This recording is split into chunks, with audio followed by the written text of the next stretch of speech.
Saia da primeira classe. A comissária esbofeteou uma mulher negra e então congelou quando ela disse: "Eu sou dona do avião."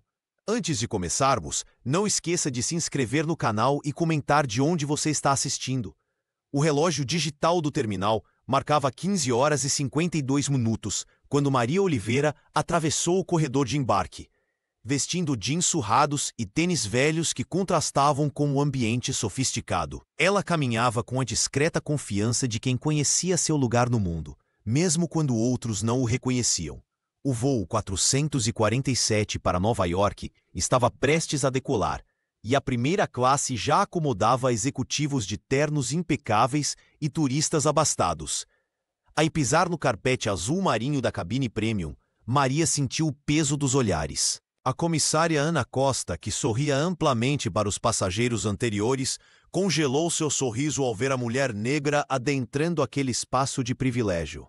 Seus olhos percorreram Maria dos pés à cabeça, detendo-se nos jeans desbotados e no cabelo crespo natural. "Posso ajudá-la?" perguntou Ana com uma falsa polidez que mal disfarçava seu desdém. "Acho que a senhora está na seção errada." Maria estendeu seu bilhete sem pressa. Assento 3A, primeira classe. O silêncio na cabine era palpável. Outros passageiros observavam a cena com curiosidade mal disfarçada, alguns já com seus smartphones discretamente apontados para a situação que se desenrolava. Um homem de negócios ergueu as sobrancelhas, trocando olhares significativos com a esposa ao seu lado. Ana examinou o bilhete com desconfiança exagerada, virando-o contra a luz como se procurasse marcas d'água. Seu rosto enrijeceu. "Este bilhete parece irregular", declarou a comissária com voz alta o suficiente para que todos ouvissem. "Vou precisar verificar com o supervisor." "O bilhete está perfeitamente em ordem", respondeu Maria calmamente. A tensão escalou quando Ana, visivelmente irritada com a tranquilidade da passageira, arrancou o documento das mãos de Maria. "Pessoas como você não viajam na primeira classe desta companhia. Este bilhete só pode ser falsificado." Antes que Maria pudesse responder, o impensável aconteceu. A mão de Ana cortou o ar e atingiu o rosto da executiva com um estalo que ecoou pela cabine silenciosa. O choque paralisou todos os presentes por um segundo, antes que murmúrios horrorizados preenchessem o ambiente. O brilho azulado de diversos celulares iluminou a cena. A transmissão daquele momento de violência explícita já começava a se espalhar pelas redes sociais, enquanto Maria, com a marca vermelha dos dedos de Ana em seu rosto, permanecia ereta, seus olhos fixos na agressora, uma calma surpreendente emanando de sua postura.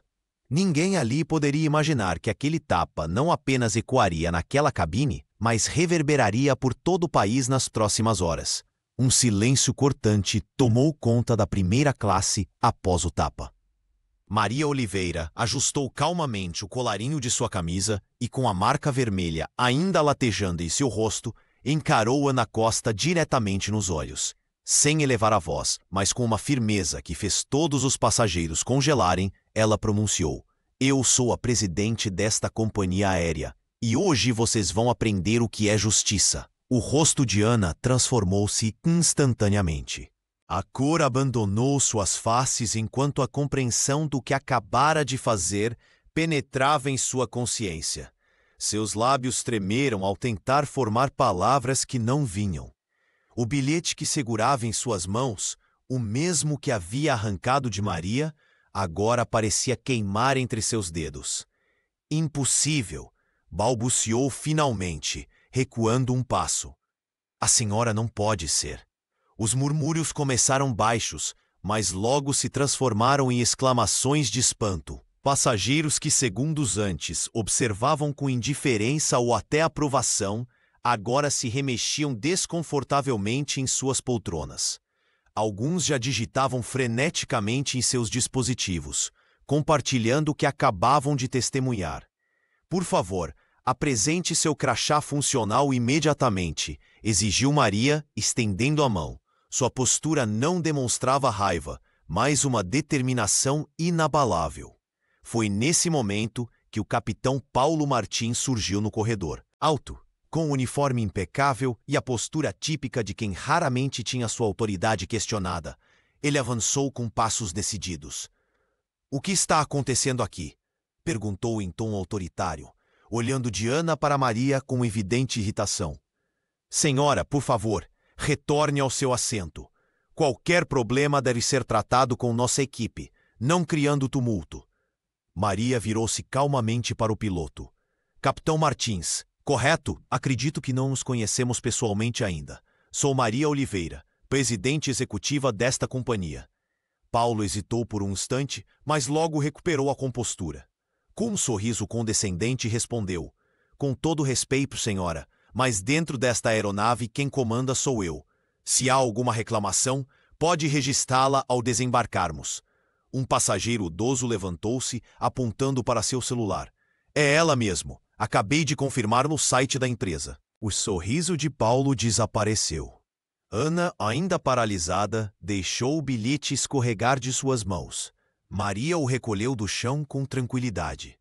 "Agora, capitão, gostaria de discutir os protocolos de tratamento aos nossos passageiros. Todos eles." Maria acentuou a última frase enquanto seus olhos percorriam a cabine. "Porque hoje o voo será diferente para todos nós." No fundo da cabine, Jéssica Soares ajustou o ângulo de seu smartphone enquanto fingia uma expressão de indignação. A jovem influenciadora digital, com mais de 200 mil seguidores em suas redes sociais, sabia exatamente o que estava fazendo. Sua transmissão ao vivo já acumulava milhares de espectadores que assistiam ao confronto entre Maria Oliveira e Ana Costa, e os números só aumentavam a cada segundo. "Estou presenciando um caso absurdo de racismo em pleno voo para Nova York", narrava Jéssica em tom dramático, enquanto seus olhos brilhavam com a expectativa de mais engajamento. Ela não estava realmente comovida com a situação. Para a influenciadora, aquilo era apenas mais um espetáculo que alimentaria sua audiência por semanas. O momento em que Maria revelou ser a presidente da companhia aérea foi capturado em perfeito enquadramento. Jéssica aproximou o dispositivo para registrar o rosto pálido de Ana e o choque do capitão Paulo Martins. "Vocês estão vendo isso? A mulher que eles tentaram expulsar é a dona da empresa. Compartilhem este vídeo agora." Em questão de minutos, as imagens se espalharam como fogo em palha seca. Hashtags como "racismo nos ares" e Maria Oliveira dominavam as tendências nacionais. A transmissão de Jéssica foi replicada por perfis de notícias, celebridades e ativistas, multiplicando o alcance exponencialmente. O que havia começado como um incidente isolado transformou-se rapidamente em um caso de repercussão nacional. Enquanto isso, dentro do avião, a tensão era palpável. Passageiros cochichavam entre si, alguns filmavam discretamente com seus celulares, outros encaravam Ana com olhares de reprovação. A comissária, agora ciente de seu erro monumental, tentava manter-se composta, mas seu corpo tremia visivelmente. Maria permanecia calma, observando a situação com a dignidade de quem estava habituada a enfrentar preconceitos. Ela notou a transmissão de Jéssica e, por um breve momento, seus olhares se cruzaram. A executiva percebeu imediatamente a natureza oportunista daquela cobertura, mas também reconheceu seu potencial como ferramenta de mudança. Do outro lado do país, a central de comunicação da companhia aérea entrava em colapso. Ligações de jornalistas inundavam as linhas, enquanto as redes sociais da empresa eram bombardeadas com comentários indignados. Em poucas horas, a humilhação sofrida por Maria transformou-se em símbolo da luta contra o racismo institucional no Brasil. A pressão pública crescia como uma onda imparável. O que Ana Costa e o capitão Paulo não compreendiam naquele momento era que seu ato de discriminação acabara de desencadear uma tempestade que mudaria para sempre não apenas suas vidas, mas todo o setor aéreo brasileiro. Na manhã seguinte, o sol mal havia nascido quando Maria Oliveira cruzou as portas espelhadas da sede da companhia aérea em Dallas. O prédio, normalmente um símbolo de poder corporativo, agora parecia uma zona de guerra. Funcionários sussurravam pelos corredores. Olhares nervosos acompanhavam seus passos decididos enquanto ela caminhava em direção à sala de reuniões principal. "Quero todos os diretores em 5 minutos", ordenou a sua assistente, ignorando as dezenas de notificações que piscavam em seu smartphone. O vídeo do incidente já ultrapassava 10 milhões de visualizações. A hashtag Maria Oliveira Dona dominava as tendências em 3 países. Enquanto aguardava, Maria observava pela janela o pequeno grupo de jornalistas que começava a se formar na entrada do edifício. Um a um, os membros do conselho foram chegando. Rostos tensos, olhares evasivos. Roberto Mendes, diretor financeiro, foi o primeiro a tentar amenizar a situação. "Maria, podemos resolver isso discretamente. Uma nota de esclarecimento, talvez uma indenização para..." "Para mim?" interrompeu ela, com voz firme. "Eu sou a vítima, Roberto, e também sou a presidente desta companhia." O silêncio tomou conta da sala. Linda Lane, chefe do RH, entrou apressada com uma pasta de documentos e sentou-se ao lado de Maria, oferecendo apoio silencioso. "A partir de hoje", continuou Maria, encarando cada um dos presentes, "implementaremos uma auditoria interna completa. Passageiros ocultos em todos os voos. Tolerância zero para qualquer ato discriminatório." Um dos diretores mais antigos, Carlos Vasconcelos, bateu na mesa. "Isso vai arruinar nossa imagem. Estamos falando de casos isolados. Não podemos generalizar por causa de uma funcionária descontrolada." Maria sorriu, sem humor. "Casos isolados?" Ela fez sinal para Linda, que distribuiu pastas com relatórios preliminares. "Nos últimos 2 anos, recebemos 117 reclamações semelhantes, todas arquivadas sem consequências." O clima na sala ficou ainda mais pesado. Alguns diretores folheavam os documentos com expressões de incredulidade. Outros pareciam genuinamente preocupados com seus próprios cargos. "Não estou pedindo aprovação", esclareceu Maria. "Estou comunicando as medidas que já comecei a implementar. Quem não estiver disposto a fazer parte desta transformação pode se retirar agora." Ninguém se moveu. Linda observava com admiração discreta a postura inabalável da presidente. "Precisamos agir rápido", completou Maria. "O capitão Paulo Martins e Ana Costa estão suspensos, mas isso é apenas o começo. Não vim para punir pessoas isoladamente. Vim para reconstruir um sistema inteiro." Quando a reunião terminou, 2 horas depois, o conselho saiu dividido. Mas uma coisa estava clara para todos: a tempestade estava apenas começando. A notícia da suspensão de Ana Costa, do capitão Paulo Martins e do chefe de equipe, Carlos Lima, correu rapidamente pelos corredores da companhia aérea. Os 3 funcionários, que até então se consideravam intocáveis, foram afastados de suas funções enquanto uma investigação interna era conduzida. O clima na sede era de tensão absoluta. Linda Lane, chefe do Departamento de Recursos Humanos, mulher de postura discreta, mas eficiente, assumiu pessoalmente a coordenação do processo investigativo. Em sua sala, pilhas de documentos se acumulavam, denúncias antigas que haviam sido sistematicamente ignoradas pela gestão anterior. "Encontramos 47 casos semelhantes nos últimos 2 anos", explicou Linda para Maria Oliveira durante uma reunião a portas fechadas. "Todos envolvendo a mesma equipe. Todos arquivados sem consequências." A presidente da companhia respirou fundo, sentindo o peso daquela revelação. Não era apenas um incidente isolado, mas um padrão de comportamento institucionalizado que ela, mesmo ocupando o cargo mais alto, não havia conseguido identificar completamente. "Quero uma equipe jurídica revisando cada um desses casos", ordenou Maria. "E quero indenizações justas para todas as vítimas." Os advogados da empresa trabalhavam incansavelmente, analisando depoimentos, vídeos e registros internos. A cada nova descoberta, o cenário se tornava mais alarmante. O preconceito estava enraizado nas práticas da companhia, disfarçado sob protocolos de segurança e procedimentos operacionais. Durante a reunião com o conselho diretor, Maria enfrentou resistência ao apresentar sua proposta mais ousada. "Não vamos apenas punir os envolvidos", anunciou ela, encarando cada um dos executivos presentes. Vamos reeducá-los.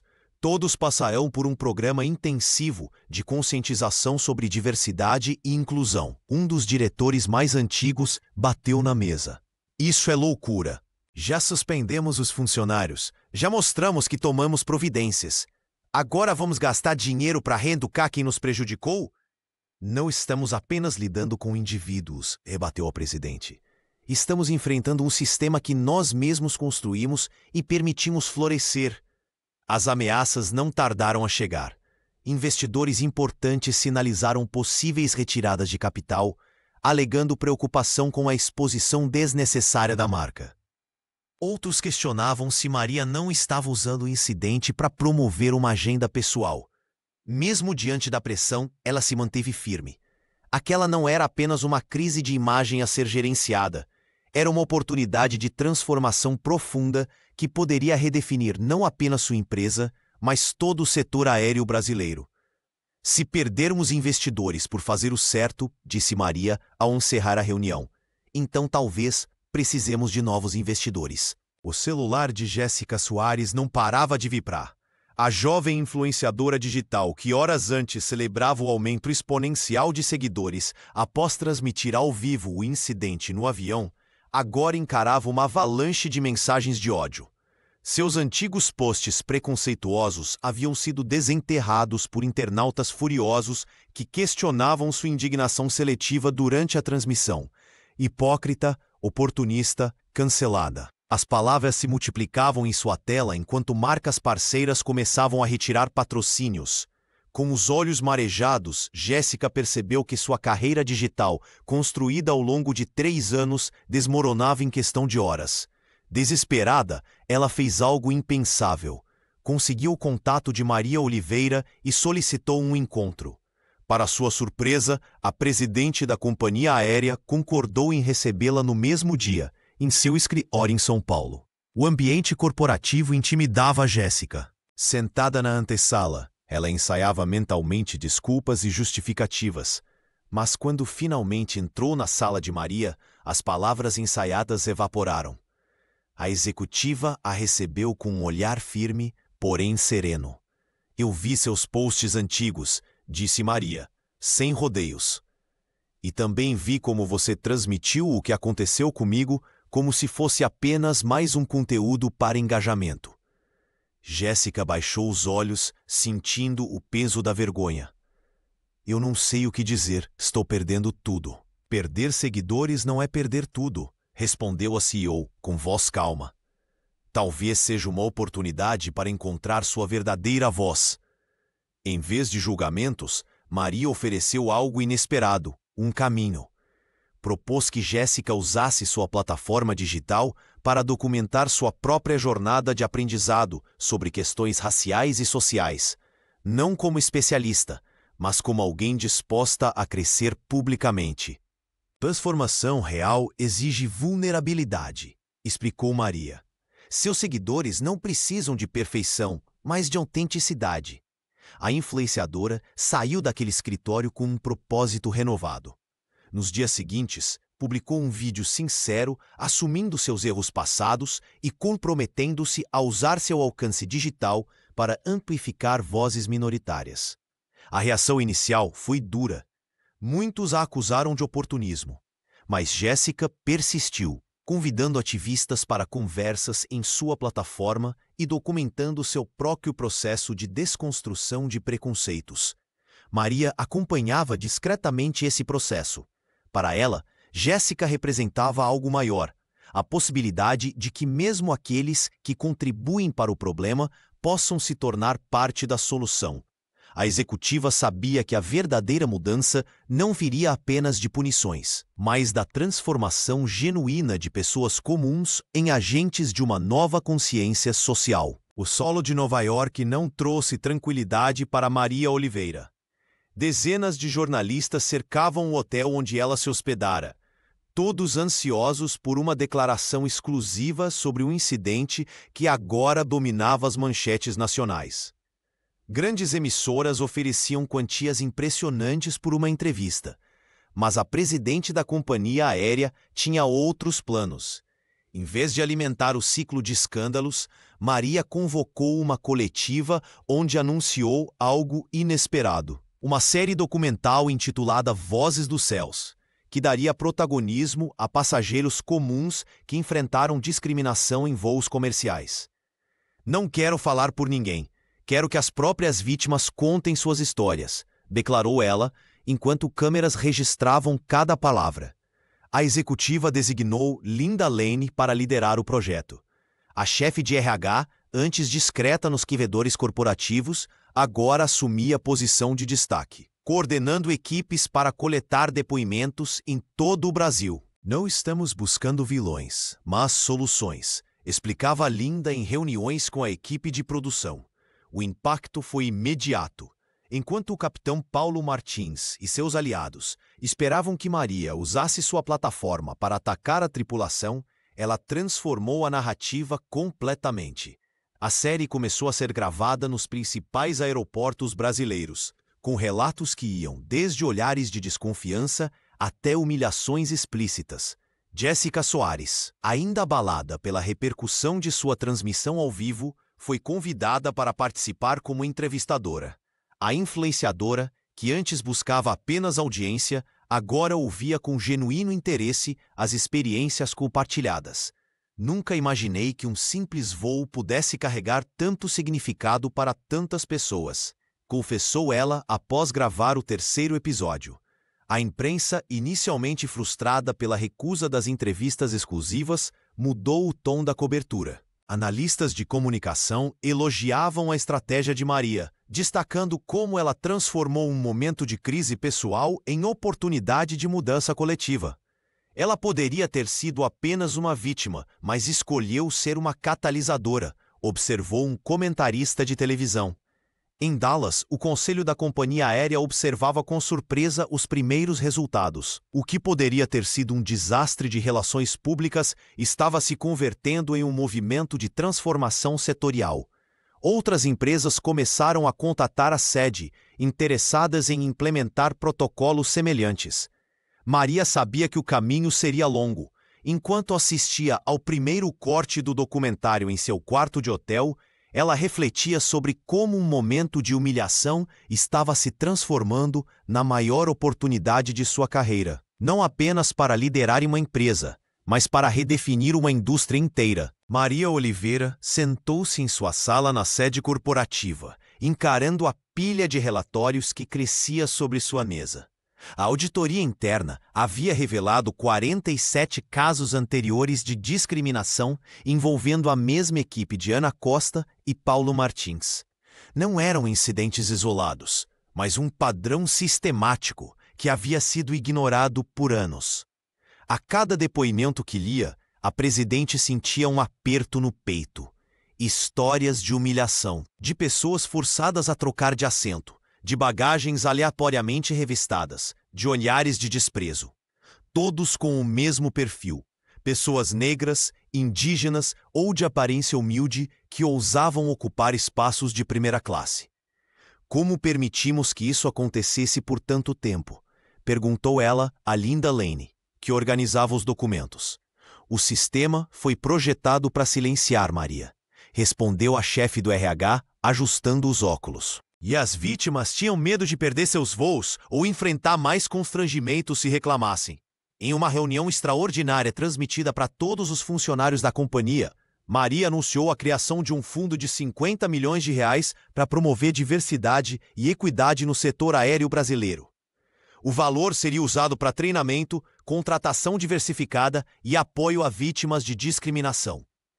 Não estamos apenas corrigindo um erro, estamos reconstruindo nossa identidade, declarou ela, enquanto os executivos se entreolhavam nervosamente. O impacto foi imediato. Em menos de 24 horas, a Aerosul, principal concorrente, anunciou uma campanha antidiscriminatória com comerciais emocionantes e promessas de tolerância zero. O movimento se espalhou como fogo, e outras empresas do setor começaram a divulgar suas próprias iniciativas. Linda sorriu ao mostrar os números para Maria. Eles estão reagindo por medo, não por convicção. Mas o resultado prático será o mesmo. A presidente folheava os depoimentos, parando em um particularmente doloroso de uma senhora idosa que havia economizado por anos para visitar a filha nos Estados Unidos. Quero que cada um desses 47 casos receba um pedido de desculpas pessoal, disse ela, determinada. E quero que Carlos Lima participe de cada um desses encontros. O chefe de equipe, que havia supervisionado Ana e Paulo por anos, teria que encarar as consequências de sua negligência. Enquanto isso, o setor aéreo inteiro se agitava, forçado a reagir a uma onda que Maria havia criado com um simples ato de resistência. A sala de reuniões da sede corporativa estava dividida em dois lados bem definidos. De um lado, os diretores conservadores, de outro, aqueles que viam na crise uma oportunidade. Maria Oliveira ocupava a cabeceira da mesa, mantendo a postura firme que a caracterizava desde o incidente no avião. Estamos expondo nossas fraquezas para o mundo inteiro. Isso vai destruir nossa reputação, bradou Roberto, um dos diretores mais antigos, batendo o punho na mesa de mogno. Nossa reputação já está destruída, rebateu Maria, sem alterar o tom. A questão agora é se queremos reconstruí-la sobre mentiras ou sobre verdades. O burburinho tomou conta da sala. Alguns diretores concordavam vigorosamente com a presidente, enquanto outros trocavam olhares preocupados. O valor das ações da companhia havia disparado 15% desde que o vídeo do tapa viralizou, e os investidores pressionavam por uma solução rápida. Os números não mentem, argumentou Sérgio, diretor financeiro, apontando para os gráficos projetados na tela. Estamos perdendo dinheiro a cada minuto que esse escândalo continua. E continuaremos perdendo se apenas abafar o caso, respondeu Maria. Precisamos de uma transformação real, não cosmética. Foi nesse momento que Linda Lane, a chefe do RH que até então permanecera em silêncio, levantou-se. Todos os olhares se voltaram para ela. Trabalhei nesta empresa por 12 anos, começou Linda, com a voz trêmula, mas determinada. E durante todo esse tempo, recebi dezenas de denúncias de discriminação que foram sistematicamente ignoradas pela diretoria anterior. O silêncio tomou conta da sala. Linda abriu uma pasta e retirou vários documentos. Tenho aqui relatos de funcionários que sofreram o mesmo tipo de preconceito que a senhora Oliveira enfrentou. Pessoas que foram silenciadas, transferidas ou até demitidas quando ousaram falar.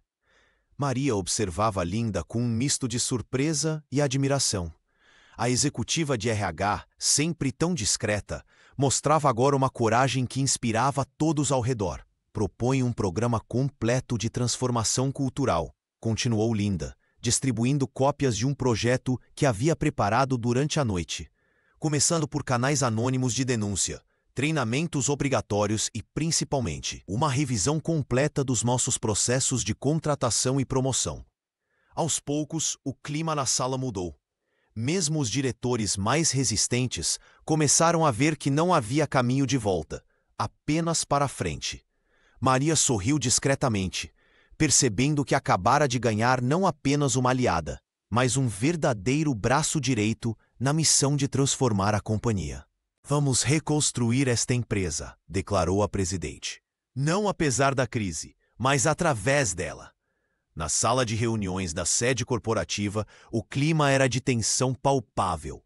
Capitão Paulo Martins caminhava entre os corredores, sussurrando aos colegas que estava sendo injustamente perseguido.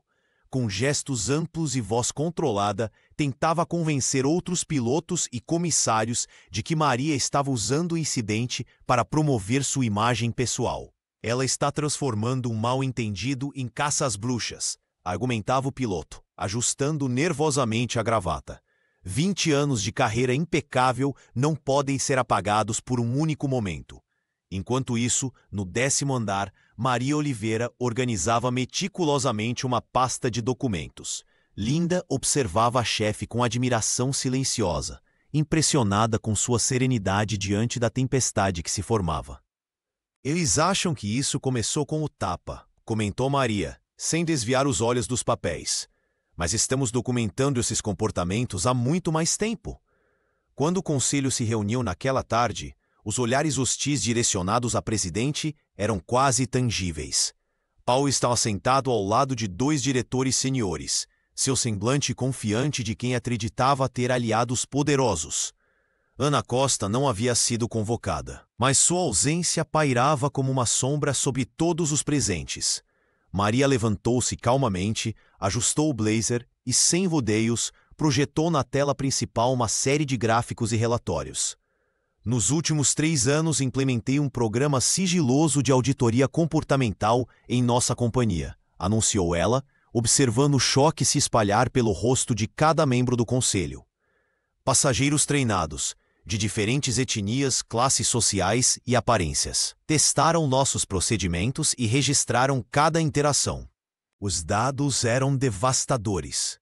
Dezenas de incidentes documentados, padrões claros de discriminação, tratamento diferenciado baseado em aparência e cor de pele. O nome do capitão aparecia em 7 relatórios distintos. Paulo empalideceu. Seu corpo, antes ereto e confiante, parecia murchar na cadeira. "Isso é ilegal! Você nos espionou!" protestou ele, a voz trêmula. "Isso é gestão responsável", rebateu Maria, sem elevar a voz. E todos os procedimentos foram aprovados pelo departamento jurídico. O silêncio que seguiu foi quebrado apenas pelo som de páginas sendo viradas enquanto os conselheiros examinavam as evidências. "O que pretende fazer com isso?" perguntou finalmente um dos diretores mais antigos. Maria fechou a pasta e olhou cada um nos olhos antes de responder. "Não estou aqui para destruir carreiras ou buscar vingança. Isso seria fácil, mas ineficaz. Não basta punir pessoas. É preciso reconstruir sistemas." Ela então apresentou seu plano de transformação estrutural, com metas claras e mensuráveis. O capitão, agora visivelmente abalado, encarava o próprio reflexo na mesa polida, confrontando pela primeira vez o peso real de suas ações. A transmissão ao vivo de Jéssica Soares alcançou 90.000 espectadores em questão de horas.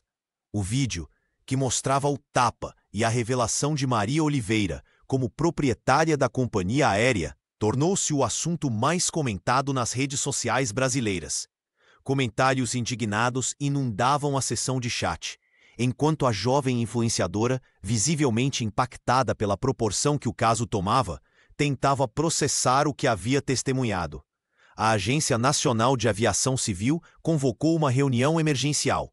Representantes do governo federal exigiram esclarecimentos e apresentaram uma lista de medidas que a empresa deveria adotar imediatamente. O Ministério Público também abriu investigação, citando possíveis crimes de injúria racial e discriminação no ambiente de trabalho. "Não podemos mais fingir que são casos isolados", declarou Maria durante uma coletiva de imprensa improvisada no aeroporto. A executiva, ainda visivelmente abalada, mantinha a postura firme que a caracterizava. "Este é um problema estrutural que afeta todo o setor de aviação, no Brasil e no mundo." Em vez de adotar uma postura defensiva, a presidente surpreendeu ao convocar uma videoconferência com CEOs das principais companhias aéreas do país. "Se não agirmos juntos agora, seremos todos cúmplices", afirmou ela, propondo a criação de um comitê interempresarial de combate ao racismo. Linda acompanhava tudo de perto, organizando os dados da auditoria interna que Maria havia secretamente conduzido nos últimos 3 anos. "Temos evidências suficientes para mudar todo o setor", sussurrou ela enquanto preparavam a apresentação que seria compartilhada com os executivos concorrentes. Enquanto isso, Jéssica via sua base de seguidores crescer exponencialmente. Empresas de mídia ofereciam contratos exclusivos pela entrevista, mas a influenciadora, aconselhada por Maria, decidiu manter o controle da narrativa. "Esta não é minha história para capitalizar", escreveu em um post reflexivo que gerou milhares de compartilhamentos.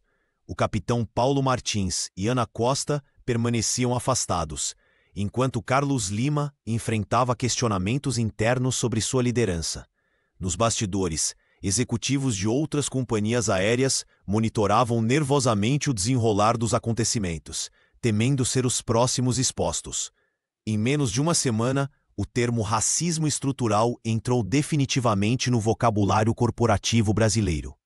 Associações de comissários e pilotos publicaram notas reconhecendo a necessidade de mudanças profundas, enquanto universidades convidavam Maria para palestras sobre liderança ética.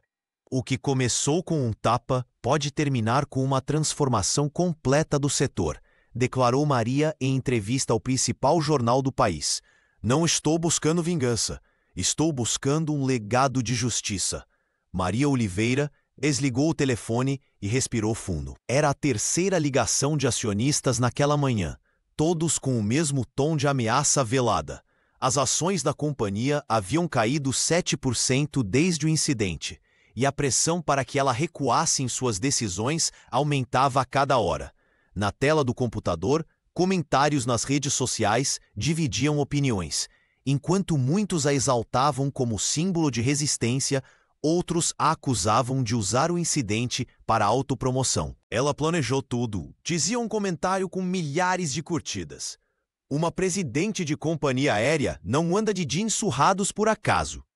Linda Lane bateu na porta do escritório, trazendo mais relatórios. A chefe do RH parecia preocupada. Os investidores da Costa Leste estão ameaçando retirar o apoio, disse ela, colocando uma pasta sobre a mesa. Dizem que as mudanças são radicais demais e que a exposição está prejudicando a imagem da empresa. A executiva pegou a pasta, mas seus pensamentos estavam distantes. Aquele tapa ainda queimava em seu rosto. Não era apenas uma agressão física. Era a materialização de tudo o que enfrentara para chegar onde estava. Cada porta fechada, cada olhar de desconfiança, cada não disfarçado de talvez depois. Você está bem? Perguntou Linda, notando o silêncio prolongado. Estou equilibrando muitas coisas, respondeu Maria. Como separar a dor pessoal da responsabilidade institucional? Como punir sem destruir? Como transformar sem parecer vingativa? Do lado de fora, um grupo de manifestantes apoiava suas ações com cartazes. Do outro lado da rua, outro grupo a acusava de prejudicar a empresa e os empregos que ela gerava. No celular, uma mensagem do presidente do conselho. Reunião extraordinária marcada para o dia seguinte, com pauta única: avaliar sua permanência no cargo. Maria levantou-se e caminhou até a janela. Lá embaixo, o mundo parecia dividido entre apoiadores e críticos. Ela sabia que o caminho seria árduo. Transformar estruturas enraizadas de preconceito exigiria mais que indignação momentânea. Demandaria persistência, estratégia e, acima de tudo, equilíbrio. Eles querem que eu escolha entre justiça e negócios, comentou, sem desviar o olhar da janela. Mas vou mostrar que podemos ter ambos. Linda se aproximou, colocando a mão em seu ombro. E se eles votarem pela sua saída? Então terei provado o meu ponto, respondeu a presidente com um sorriso cansado. Que o sistema prefere sacrificar pessoas a enfrentar seus próprios demônios. Maria voltou à mesa e abriu o relatório. Havia muito trabalho pela frente, e cada minuto seria decisivo para o futuro que ela imaginava. Não apenas para a empresa, mas para todas as Marias que viriam depois dela. Na terceira semana do programa de reeducação, Ana Costa cruzou os braços enquanto a facilitadora doutora Márcia explicava o conceito de microagressões. O auditório da sede corporativa, antes palco de apresentações sobre lucros e metas, agora abrigava 20 funcionários em processo de transformação.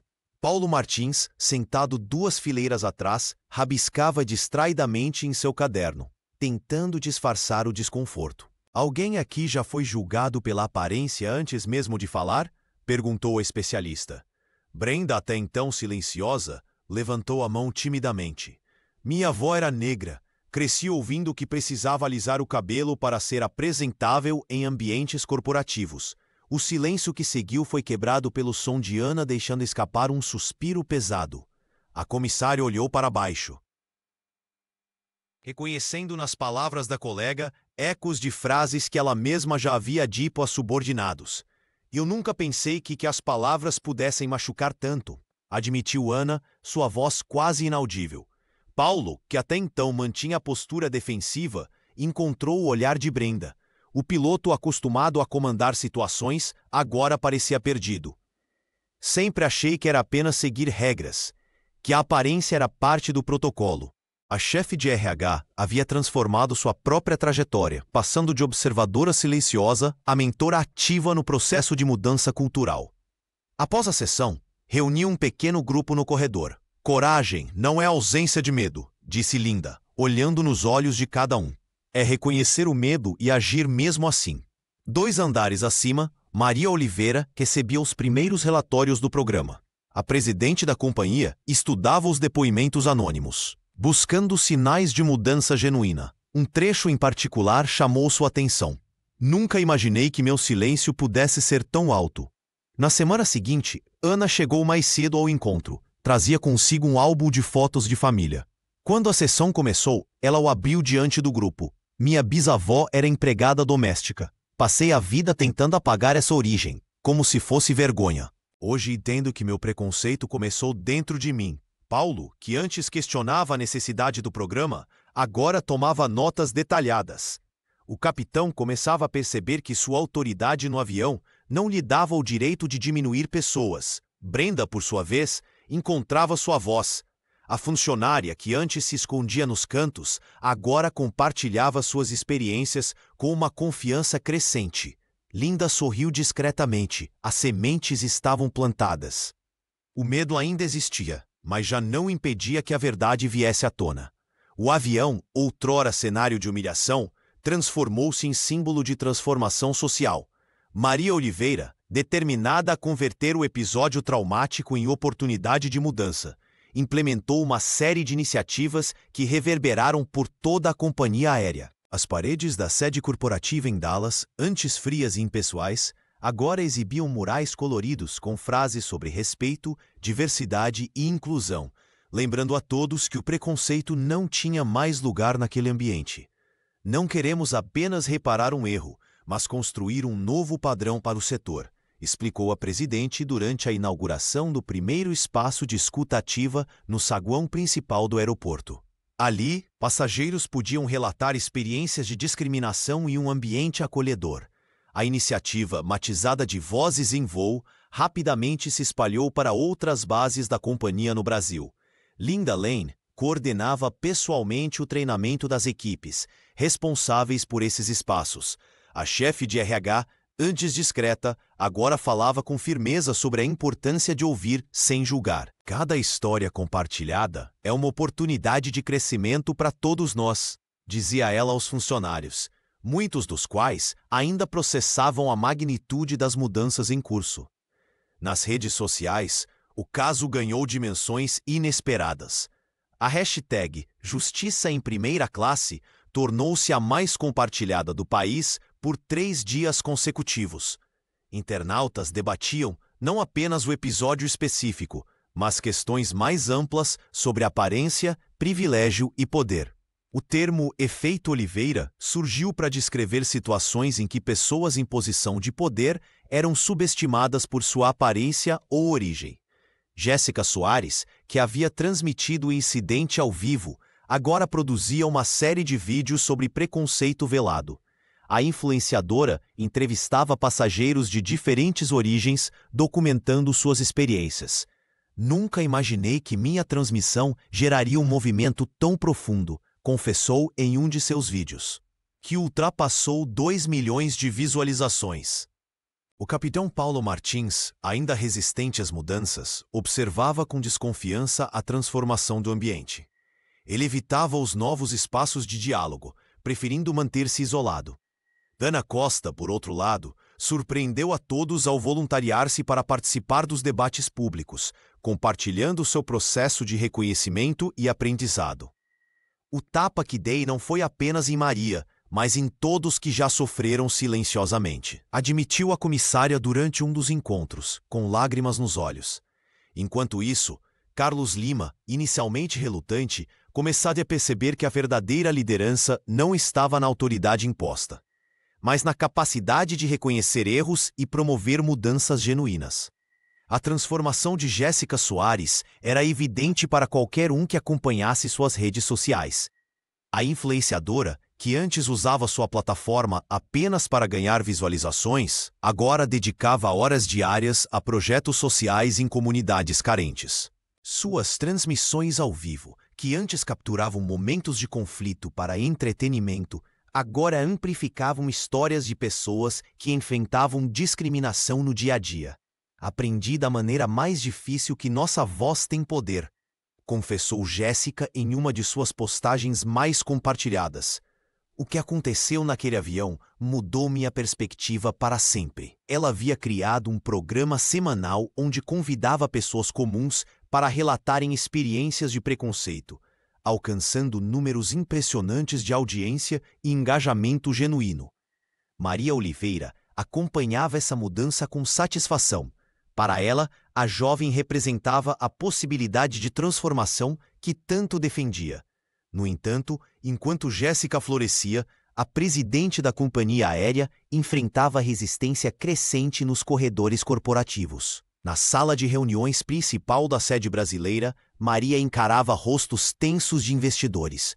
O clima era de confronto velado.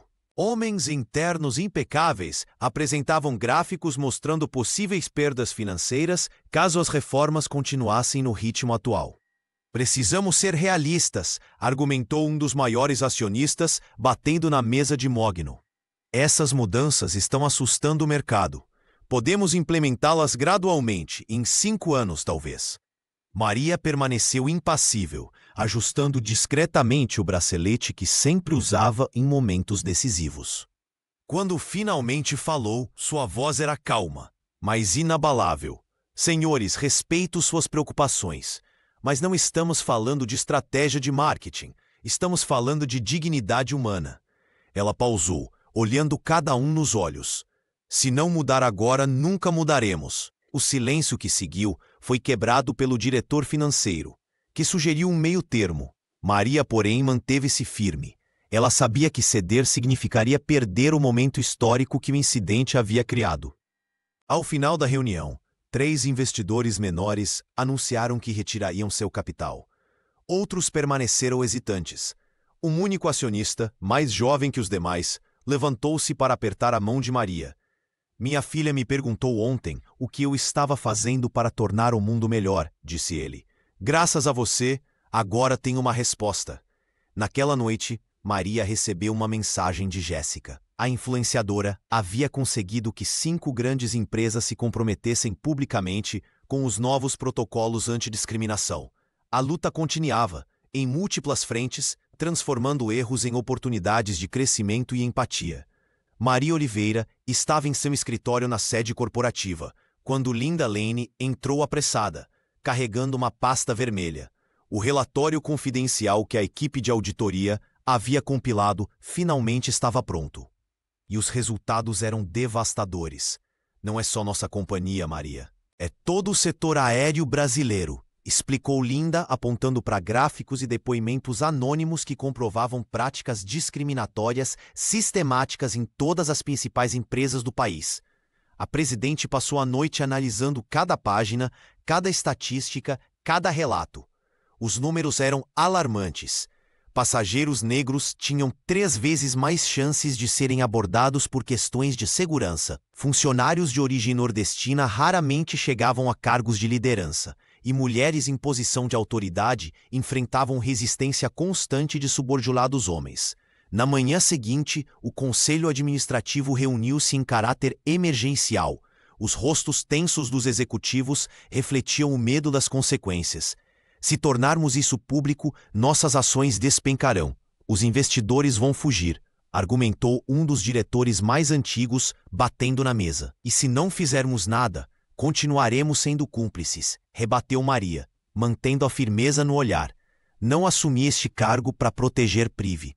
Linda, que antes raramente se manifestava em reuniões, levantou-se em apoio à presidente. Temos a oportunidade de liderar uma transformação real no setor. Após horas de debate acalorado, Maria tomou sua decisão. Convocou uma coletiva de imprensa e, diante de dezenas de câmeras e jornalistas, apresentou o relatório completo, sem censuras ou edições. O efeito foi imediato. Em poucas horas, manifestantes se reuniram em frente aos aeroportos das principais capitais.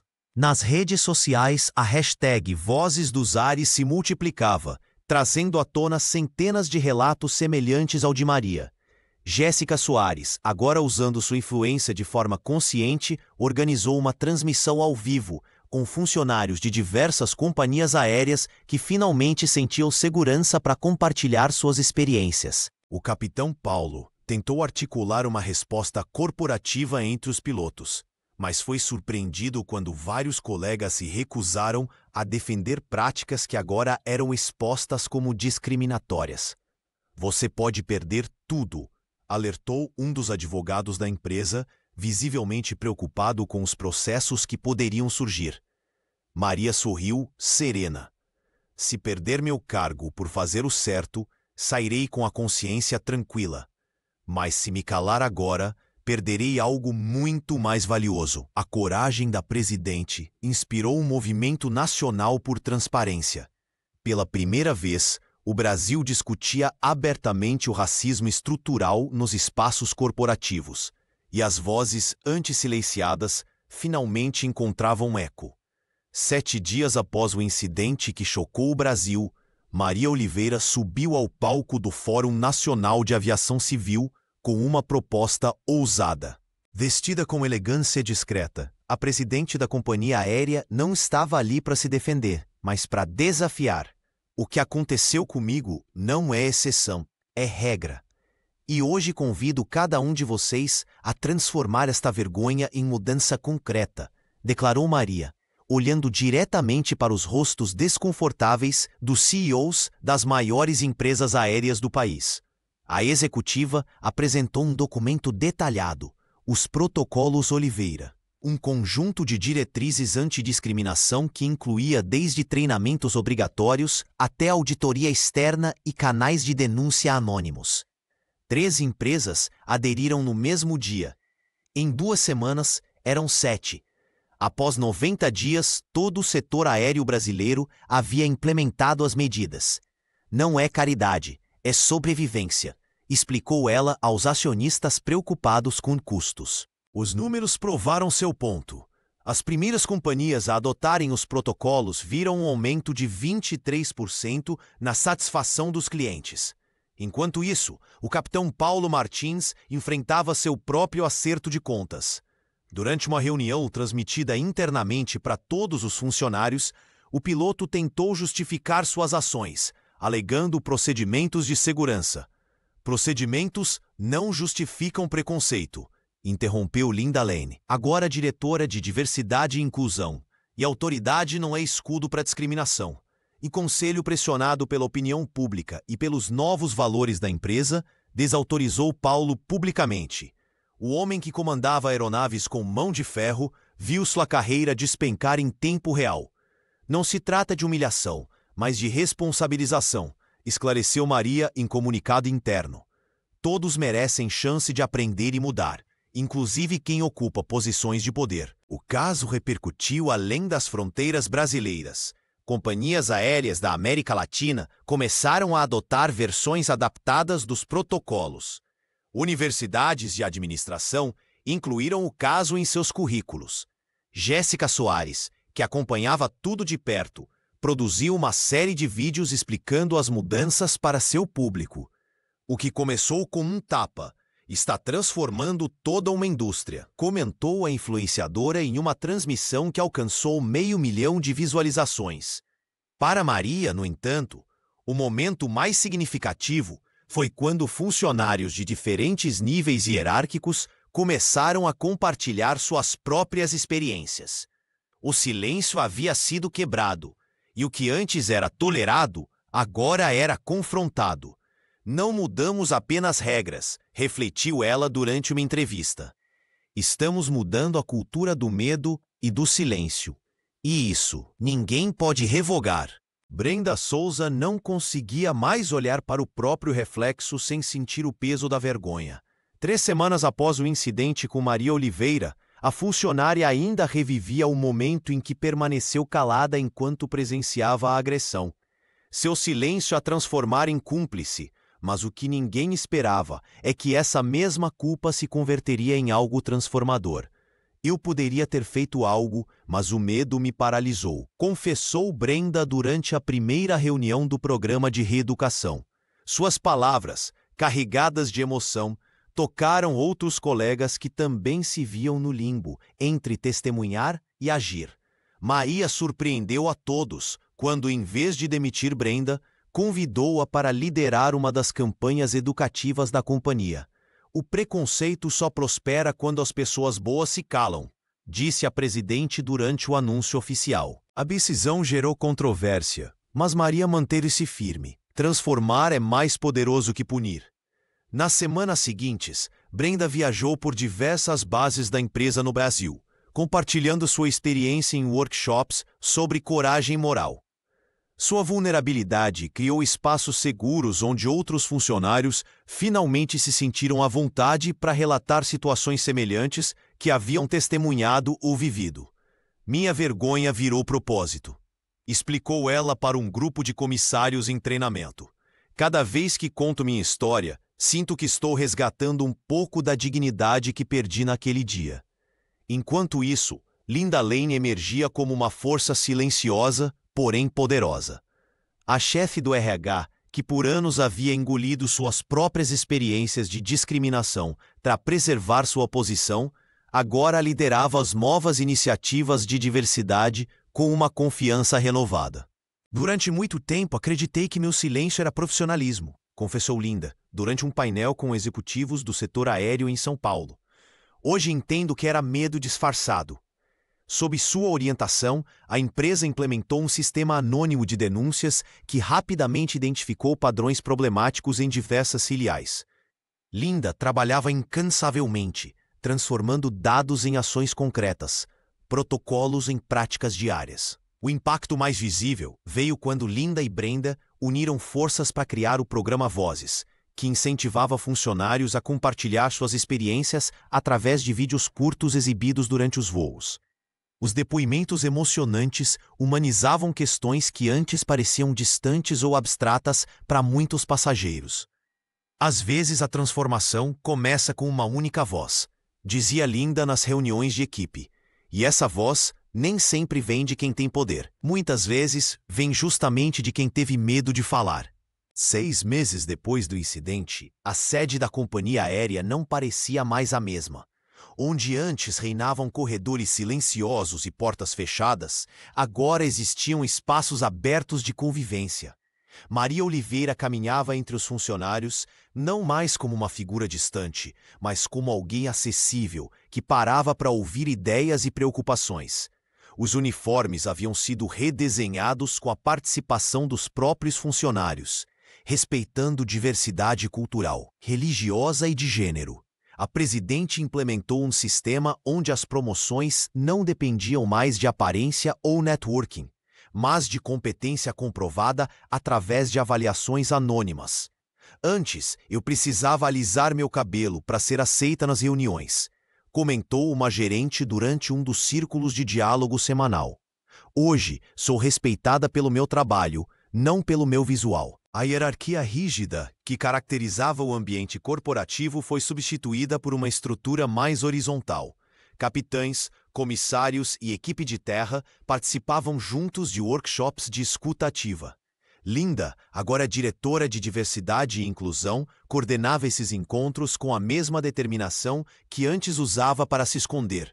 O Brasil, que antes importava modelos de gestão estrangeiros, agora exportava o Protocolo Oliveira. Para companhias aéreas de todo o mundo, delegações internacionais visitavam a sede para entender como uma crise de imagem havia se transformado em revolução corporativa.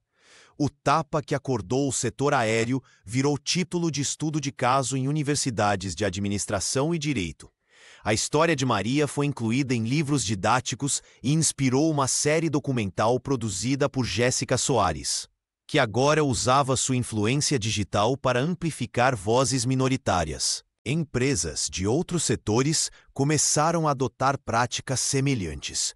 O impacto foi tão significativo que o Ministério do Trabalho criou um selo de ambiente corporativo inclusivo, tendo a Companhia de Maria como primeira certificada. Ana Costa, após completar seu programa de reeducação, foi convidada a participar de painéis sobre transformação pessoal. Sua história de arrependimento e reconstrução mostrava que o preconceito, embora profundamente enraizado, podia ser desaprendido. O mais impressionante era ver como mulheres negras, indígenas e de outras minorias começaram a ocupar cargos de liderança em todo o setor de aviação. Uma pesquisa independente mostrou que, em apenas um ano, a representatividade em posições executivas havia aumentado em 65%. Estamos mudando a forma como o Brasil enxerga o poder, a competência e o direito de pertencer. Maria Oliveira atravessava os corredores da sede corporativa, com passos leves e um sorriso sereno. Os funcionários que a viam passar não enxergavam apenas a presidente de uma das maiores companhias aéreas do país, mas um símbolo vivo de transformação. 6 meses após o incidente que chocou o Brasil, a executiva carregava nos ombros o peso e a honra de ter convertido uma humilhação pessoal em revolução coletiva. Ainda me perguntam se eu planejei tudo aquilo, comentou ela durante uma reunião com Linda Lane, agora vice-presidente de Cultura e Diversidade, como se alguém escolhesse ser humilhado para provar um ponto. A chefe de RH sorriu, ajustando documentos sobre a mesa. Os novos protocolos Oliveira haviam sido implementados em 70% das empresas aéreas brasileiras, com resultados surpreendentes. As denúncias de discriminação caíram 45%, enquanto a satisfação dos passageiros atingia níveis recordes. No andar de baixo, Ana Costa conduzia um treinamento para novos comissários. A mulher que um dia desferiu um tapa no rosto de Maria, agora usava sua própria história como ferramenta de conscientização. O processo de reeducação havia sido doloroso, mas transformador. Meu maior erro não foi apenas o preconceito, explicava Ana para a turma atenta. Foi acreditar que ele era normal, aceitável, invisível. Enquanto isso, no Aeroporto Internacional de São Paulo, passageiros notavam a diferença. Onde antes havia olhares de julgamento, agora existiam protocolos de respeito. As cabines de primeira classe, antes territórios exclusivos de uma elite homogênea, tornaram-se espaços de diversidade. O capitão Paulo Martins, após meses resistindo às mudanças, finalmente compreendera a lição. Sua arrogância dera lugar a uma humildade relutante, mas genuína. Em sua última viagem, havia intervido pessoalmente quando um passageiro fez comentários discriminatórios contra uma família. Jéssica Soares transformara seu canal em plataforma de debate social, alcançando milhões com histórias reais de superação. A jovem influenciadora que antes buscava apenas audiência, agora usava seu alcance para amplificar vozes silenciadas. Na sala da presidência, Maria contemplava uma fotografia emoldurada, ela mesma, de jeans surrados no dia do incidente. Ao lado, o comunicado oficial do Conselho Administrativo, reconhecendo publicamente seu papel transformador. A vergonha virou propósito, murmurou para si mesma. O tapa que ecoou naquela cabine de primeira classe havia despertado muito mais que indignação momentânea. Criara ondas de mudança que se espalharam pelo país inteiro, provando que transformações reais começam com coragem individual. Maria fechou os olhos por um instante.